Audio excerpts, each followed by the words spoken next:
When archaeology was first released on Origin Realms, it took the server by storm. Everyone started grabbing their brushes and digging for fragments of artifacts. Just as the adventurer hoped, a citywide excavation project began. Many people had different reasons to do archaeology. Some people enjoyed the lore, some people wanted nice furniture to decorate their houses with, and others wanted cosmetics and finishes. A lot of people set the goal of completing the journal, a list of 200 artifacts you can collect, with a neat little piece of lore attached to each one. So whether you're a lore enthusiast or a completionist, I've got you covered. In this video, I'll show you a list of how many of each fragment you need to complete the journal. Of course, we're started off with plains archaeology, the first type of archaeology to be released. These fragments don't really require that many of each fragment to complete the journal entries for them. These fragments are found in the plains, as the name suggests, but they also appear in other areas as well. These are the basic archaeology fragments that you'll find the most of. If you want to take a closer look at the numbers, pause the video. Next, we'll be moving on to cave archaeology. The structures these fragments are found in spawn in the basin layer of the caves, in mineshafts and cave caps. Along with these are the notorious Blade Shards, which were the first very rare fragments to be released. Blade Shards can also be found in ancient cities, in case you need. As always, if you need to look at these more clearly, just pause the video. Next up, we have the deep dark archaeology. Most commonly found in the ancient cities, structures can also spawn in different parts of the depths and the deep dark. There's not that many fragments in this area, but they do require a lot to complete their journal entries. Most notorious are the hollow bones, which you need 62 of. The fact that there is a tool skin, cosmetic, and many different pieces of furniture skyrockets the number of hollow bones you need to complete the journal entries.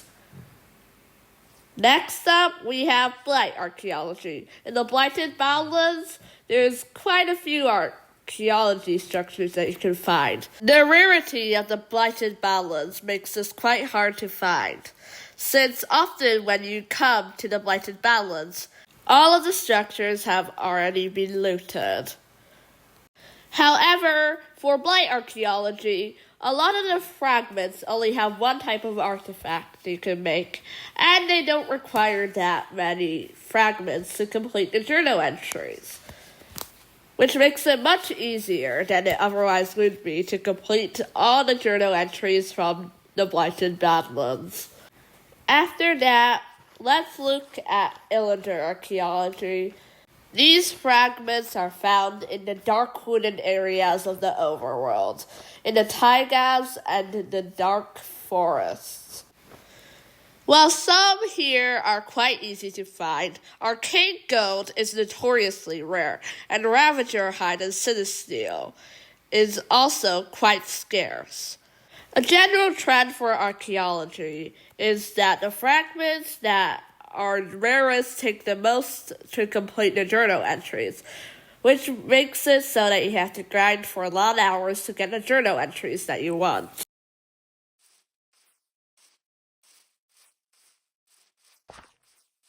On the other side of the billboards, we have the archaeology from the arid regions, which I have split into savanna, badlands, and desert. Fragments from the savanna are related to iguanas, and many of these fragments are found in their camps. They don't need that many fragments of each type to complete, and tribal timber is probably the rarest one from this group. Moving on this time to the archaeology from the normal badlands instead of the blighted variant. Like the savannah, there aren't that many fragments that require copious amounts of them to complete the journal entries. The desert, however, is an entirely different story. Sovereign Treasure needs the most fragments to complete, with a horrible 147 of them required, since there's a full set of free cosmetics and a whole lot of furniture. Along with that are spiritual sand, which you need if you want to get a Pharaoh's Curse gesture, and deserted gold for the sickle skin. Last but not least is frost archaeology. The structures for this kind of archaeology are found in the frosty and snowy areas of the overworld. There's quite a lot of fragments for this section, with the rarest definitely being the Frigid Alloy. A lot of structures for this area are hidden deep down in the caves, where Frigid Alloy is more common than on the surface. So, I hope this video was helpful to you.